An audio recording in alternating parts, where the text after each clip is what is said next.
as a painter your hand that you don't want to be putting it in the paint. So if you need to turn this around, make sure that you're not wet, that this paint is not wet. If you look at it, it's dry because I did the outline first. Oh, look at that red and that purple. Now red takes a long time to cover. Several coats. Now they make awesome paint that already has the primer in it. I had painted my son's, or no, it wasn't my son's, it was my kitchen red in another house that we had, and it literally took me 5 coats of red to cover over it. So you want to go over that pencil line. Like I said, mine's you can really see because I had the black, so I've outlined it. And then what do?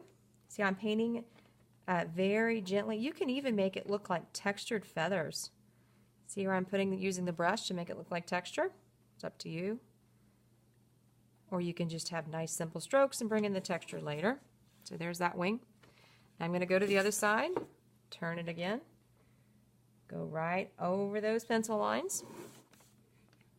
I love the purple and the red. Like I said, hopefully I am not going too fast.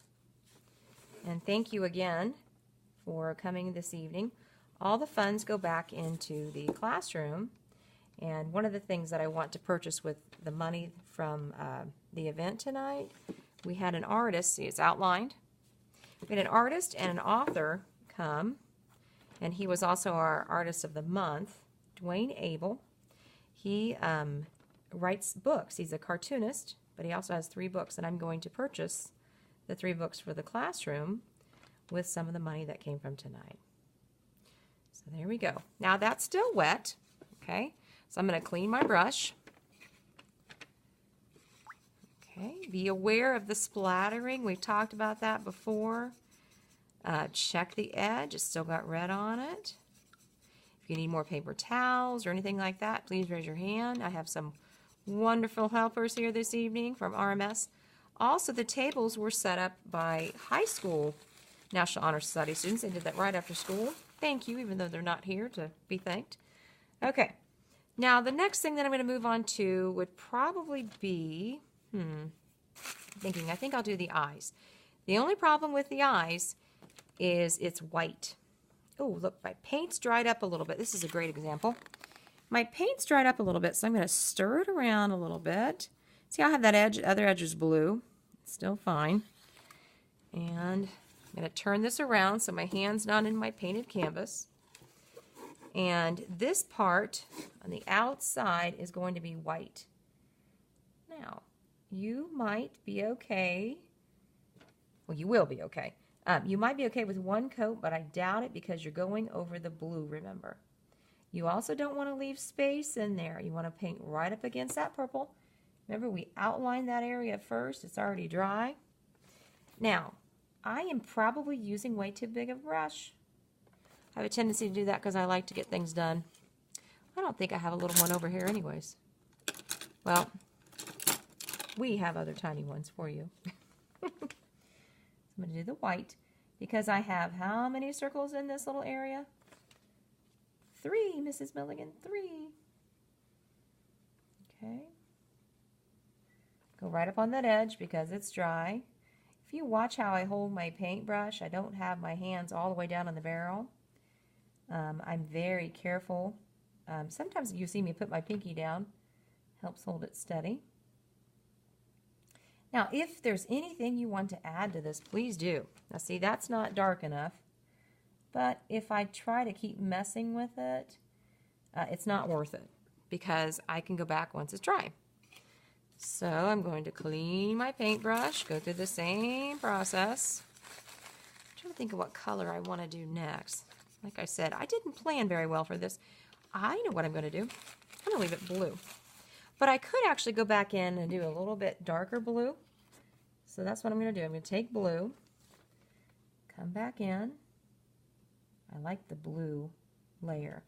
The reason why I'm doing the blue again is because remember I did a wash. So it's not completely the true dark blue. Careful when you're going up against that white because I mixed it with the white. Okay. Now, Mrs. Milligan loves to use Sharpies. And I will probably have some here tonight because I like to add detail with it. And like I said, with using the sponge brush. However, if we don't get to that part tonight, where you can add the Sharpies to outline, and your child should know, we talked about outlining, how it makes things pop. Once this is dry, go back in with the fine Sharpie over all these lines, and you'll see it in the example when I have it setting out. So I like that darker blue. Okay. There's a darker blue. Now the inside's going to be black. Okay. Now I'm just going to do the first coat on this video, and then when you come back and you see the next video, you will probably see where I've done. Oh, look at that. Contrast is where a color stands out and pops against that black. The reason why a lot of times we use black Sharpies, I let them use whatever color usually, but I like black because it really makes it stand out and pop. Okay. We've also talked about the reflecting dot of light that you would see in an eyeball. So when this black is dry, I would come back in and put a little dot of white paint. Okay. Now, I'm looking at this and I'm noticing this pupil is so much bigger. So I'm going to go back in, grab too much paint, and I'm going to make this darker. Whiter, not darker. Okay, so there's my owl eyes. Now my beak is going to be orange. Clean my brush. We've also talked about in class how you want to paint all of your lighter colors first.